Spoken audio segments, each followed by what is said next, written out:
मैं यही चाहूंगा कि आप एक लोकप्रिय सरकार बने, एक भयावह डरावनी सरकार ना बने। आप कभी ना भूलें कि आप सबसे बड़े लोकतंत्र के नेता हैं, ना कि सबसे बड़े तानाशाह या ऑटोक्रेटिक सिस्टम के। वो हमारे पड़ोसी देश करते हैं। आप दुनिया को ये दिखाइए कि लोकतंत्र में कैसे सरकारें संवेदनशील होती हैं और उस तरह से विश्व गुरु बने।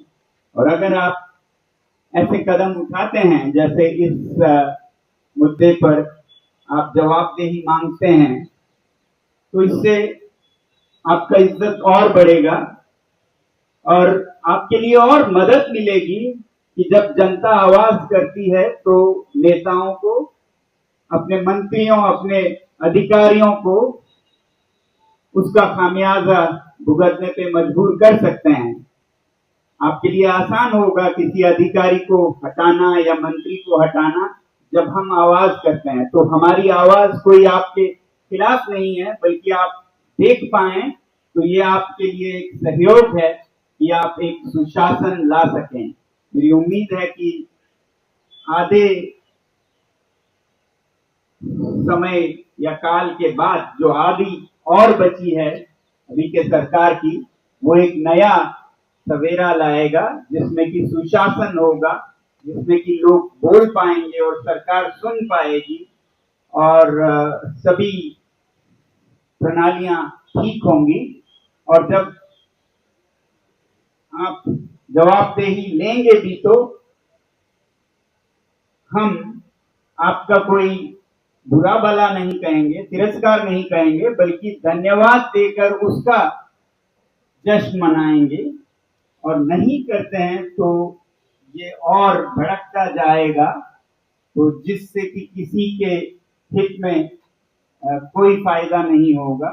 तो इसलिए मेरी तो यही विनती है कि जैसे लद्दाख के मसले पे हो रहा है, जिसका हमें आशा है कि ये एक अकॉर्ड या समझौता बन के भी आएगा, अभी तो ये प्रक्रिया है जिसमें अच्छे कदम लिए गए, वैसे ही आप शिक्षा में भी जवाबदेही और सुधार के ठोस कदम लेकर जवाबदेही लेंगे अपने मंत्रियों से और एक लोकप्रिय सरकार बन के दिखाएंगे। यही मैं कहूंगा आज छठवें दिन पर।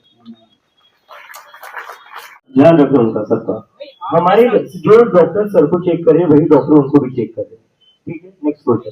स्टेज पे भी तो हो सकते थे सर।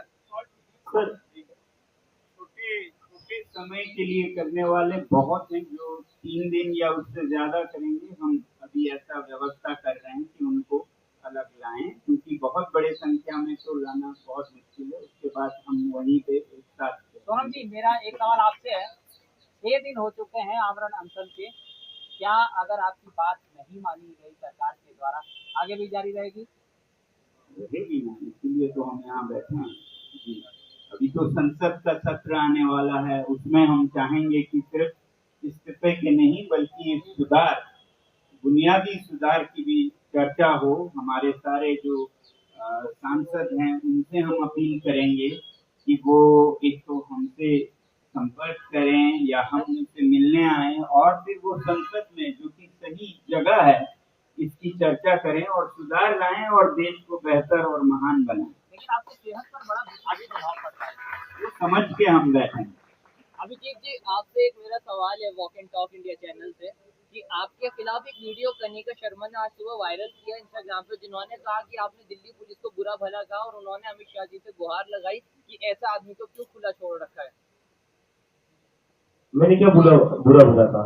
उन्होंने कोई वीडियो आपकी प्ले करी है जिसमें आपने पुलिस वालों को थोड़ा सा गर्म मिजाजी के साथ में जवाब दिया कुछ बुक्स वगैरह फेंकने पर, और उनका ये एक सेकंड मैंने 2 ऑफिसर्स का नाम लिया है सर, अजय शर्मा, नीरज साहू, चुन लिया मैंने उनका नाम।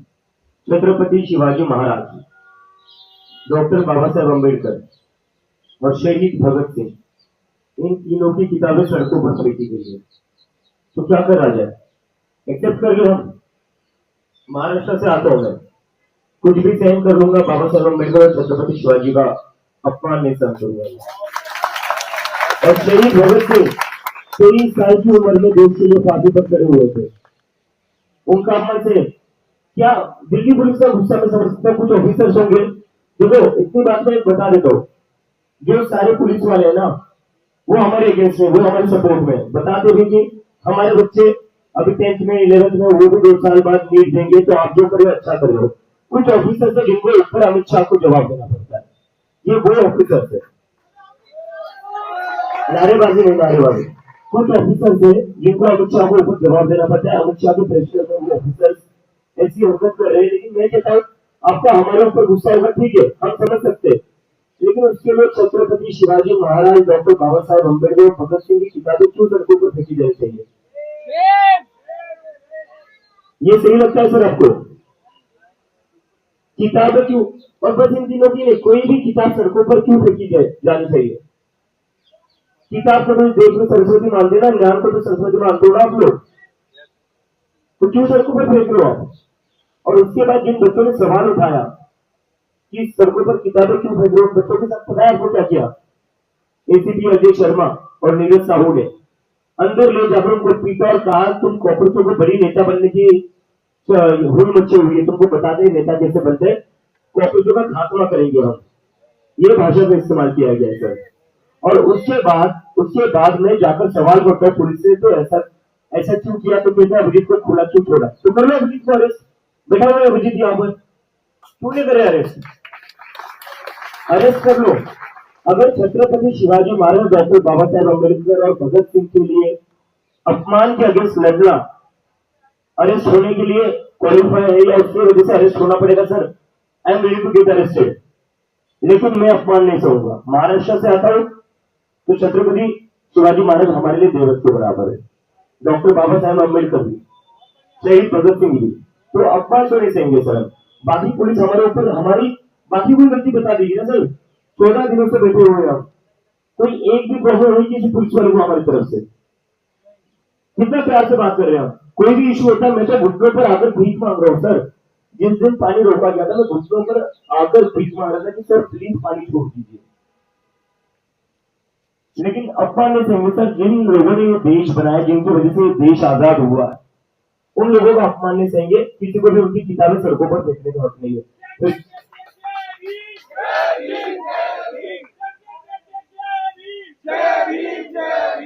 देखिए, एक दो अफसर की बात हो सकती है जैसा इन्होंने कहा, वरना यहाँ पर जो दिल्ली पुलिस या और सुरक्षा बल हैं उनका और छात्रों का रिश्ता मैंने तो बहुत ही अद्भुत और बहुत ही प्यार भरा देखा है, बहुत ही शांति और दोस्ती मैत्री का देखा है, जो कि अपने आप में बहुत अलग है, वरना तो नफरत करते हैं एक दूसरे से। तो बहुत अच्छा रिश्ता है, ऐसा कुछ नहीं है। कुछ अफसरों पर दबाव हो सकता है ऊपर से, उनसे मैं यही कहूंगा कि आप अपने जमीर और आत्मा की ज्यादा सुने अफसर से ज्यादा, क्योंकि आप तनख्वाह और प्रमोशन के लिए ये जीवन नहीं है। अगर आप सच में अपने धर्म में विश्वास करते हैं तो आत्मा ज्यादा बड़ी है, भगवान उससे भी ऊपर है जो आपको तनख्वाह देते हैं या आपकी प्रमोशन करते हैं, तो उनकी सुनिए और हर गलत हुक्म का पालन करना जरूरी नहीं है। आप बता सकते हैं कि ऐसा करना क्यों ठीक नहीं होगा, हर सही गलत का पालन करना भी आपको सही नहीं बनाता है ऊपर वाले के नजरों में।